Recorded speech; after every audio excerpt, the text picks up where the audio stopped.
มื้อพี่น้องมื้อนี้เฮาก็จะเฮ็ดแจงเห็ดเนาะจ้ะคุณสามีได้มา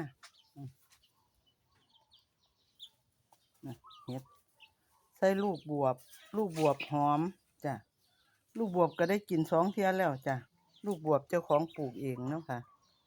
เป็นบวบยาวบวบหอมค่ะลูกบวบกับแกงเห็ดอันนี้เห็ดเพิงเขา